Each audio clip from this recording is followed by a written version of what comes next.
Most of us Pikmin fans know that Louie is just a devious psychopath who's caused more issues in Pikmin than one can count on their hand. But we also know him as the man that has a bottomless pit when it comes to snacking on PNF 404's creatures. As a kid playing Pikmin 2, I always got a kick out of reading Louie's notes because I like food.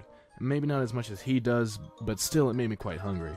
So now that I'm an adult looking for better culinary options in this saturated food market, I've turned to the devious Hokotashin that has made potential culinary delights out of some of my home plants roaming creatures, wondering if they're as good as they look. And now I'm on a mission to see which of Louie's recipes are actually as tasty as he says they are.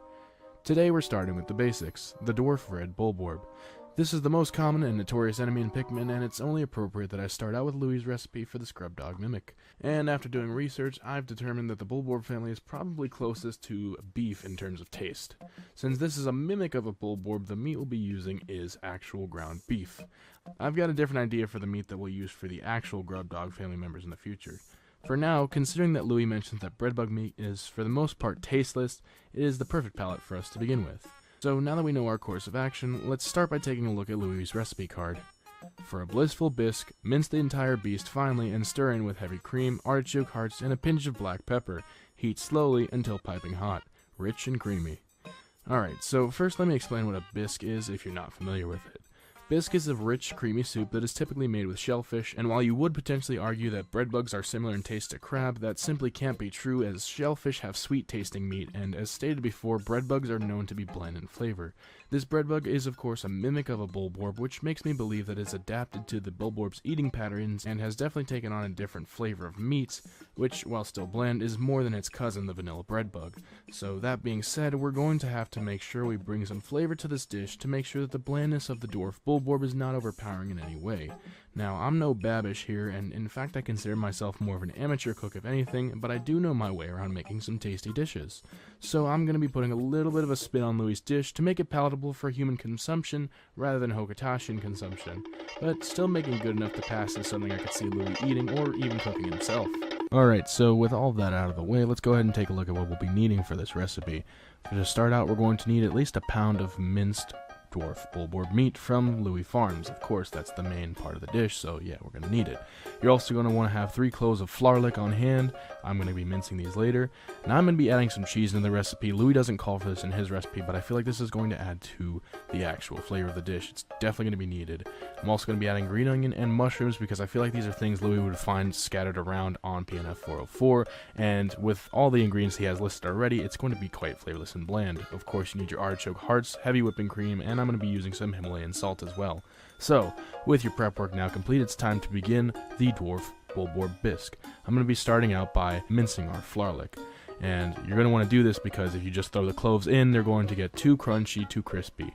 And we're going to also be setting our oven to high. You're going to want to do this now so that the pan starts to heat up and you can just get started immediately. Now, we're going to go ahead and take our Dwarf Bulborb meat and we're going to add it to a bowl. You're going to be seasoning it with some garlic and onion powder, not too much, some red pepper flakes, and a pinch of salt. You're doing this because Dwarf Bulborb meat is a breadbug meat and breadbug by flavor is usually tasteless, so we're going to be adding this in here, making sure it's nice and flavorful. You're going to want to incorporate everything nicely, and as soon as you see that it's incorporated nicely, you can go ahead and get started with the main dish. You're going to want to throw some Bulborb fat into a pot and let it sizzle. Then you're going to want to go ahead and start to add in your ingredients. We're going to go ahead and first add in our Dwarf Bulborb meat. You're going to also want to let this sizzle for a little bit, and additionally you're going to want to throw in your cloves of Flarlick at this point as well. You're going to be starting the dish out nice and strong with the proteins and the very flavorful Flarlick, and you're going to let them cook for about 2 minutes, and then you're going to go ahead and add in our wild mushrooms. You're going to want to mix these all together for a couple of minutes and stir them frequently to make sure the meat is brown and the mushrooms begin to sweat. You'll see that it starts to make a lot of grease, and that's what we want. You're also going to want to add 1 cup of beef stock, but don't add too much because it's just for a little bit of extra flavor, but this dish already is going to be quite flavorful. We're going to go ahead and start making a roux here. Now, I personally hate making roux because you can easily mess this up if not done correctly, but you're going to want to add equal parts of Bulborb fat and flour together and get your roux started here on medium heat. You'll see that it begins to clump up like thus and so, and this is exactly what you want to happen to get your roux started here. So as I'm beginning to stir it in, we're going to slowly start to add in our next ingredient to this roux, which is milk. You're going to add about maybe a half or a whole cup, it depends on how much roux you're going to need here. I'm going to be adding a whole cup in of milk. You're going to mix them together, and then you're going to slowly do this. You don't want to do it too fast or else you risk potentially making a bad roux. And you're also going to want to whisk it as well. Now, I don't do it right away because I mostly want to start mixing my milk in slowly, and I'm whisking in my roux here. I'm making sure all the flour clumps are broken up, and the consistency will begin to become a lot more creamy and soupy. As you can see by my thumbs up of approval here, that's the consistency we want. You're going to slowly start pouring your roux in here. As you can see, I don't do it super slow, but that's okay, and this is where the recipe starts to take shape. So now that it's all in and incorporated, you want to mix it together and make it more creamy. You want to do this for about 3 minutes here before adding your heavy cream. This is going to get a base started for your bisque, and you'll know it's ready when the sauce begins to stick to the pan, and you can see it start to slowly trickle down back into itself. Like you can see here, it is starting to get nice and incorporated. And now at this point, it is time to begin adding in our next ingredients, the heavy whipping cream and the artichoke hearts. So now is the time where I'm going to be starting to add in the heavy whipping cream. You're going to want to do at least 2 cups of heavy whipping cream. I'm doing 2 here, and you can add a little more if you want. But you're going to want to add your heavy whipping cream in first.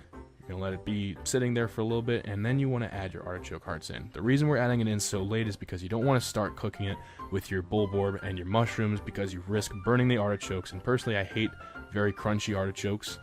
So that's why we're adding them in later here, so they have time to get tender and absorb the flavors before it's too late. And they're also going to start breaking apart when you mix them up because they are quartered artichoke hearts.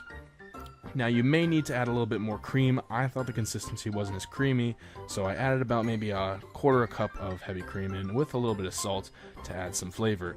Now it's time now to add in our cheese. We're going to take the pot off of the burner, and we're going to go ahead and add the cheese in and slowly stir it in for about 2 to 3 more minutes, or until the cheese is melted. I do it here until the cheese melts because it's already been cooking for quite a while, so we don't need to do this for an astronomically long amount of time. At this point, everything is all set and flavorful, and our bisque should be nearing completion here. You're going to want to make sure that it is off the burner at this point, like I said, and when you lift it out of the pot, you should see that it's nice and runny. Not dripping, but runny. And like I said with the pot, you'll notice that it sticks to it and then it starts to go back into itself. That is how you know you have the right consistency for a Bulborb Bisque. So I'm going to go ahead and plate it here. I poured some of it into a bowl, garnished it with some green onion and black pepper as per Louie's recipe, poured myself a nice big glass of zest bomb juice, and then prepared to try Chef Louie's culinary delight. And guys, I gotta say, he was definitely onto something here. It reminds me a lot of stroganoff, but it has more of an earthy taste to it thanks to our mushrooms and flourlic, and the artichokes are very tender and have fallen apart. It's very delicious. Adding the green onion garnish also contributes to the earthiness that I feel this dish needs to have because, well, it's a wild bread bug mimic soup, and this is definitely a member of the Clean Pick Bowl Club, and it's so good I'm gonna have to ration out seconds whether Chef Lou likes it or not. Alright, so now that we've answered the question, yes, Chef Louie's Bulborb Bisque is indeed consumable and actually quite tasty. I give it a total score of 8 Pikmin out of 10. I'd like to keep the trend going and make more of Louie's culinary delights, and I'd like to know what you want to see next. And no, before you ask, I won't eat the water wraith unless I hit 10k subscribers before the end of the year. I know that that's some sort of shameless plug, I get it, but I know it'll be almost impossible to hit, so it's just a failsafe to prevent me from suffering from the same pain that Louie did. I have an idea for my next dish in mind, but if you have a specific creature you want to see, be sure to let me know, and like the comments of the creatures you want to see cooked the most.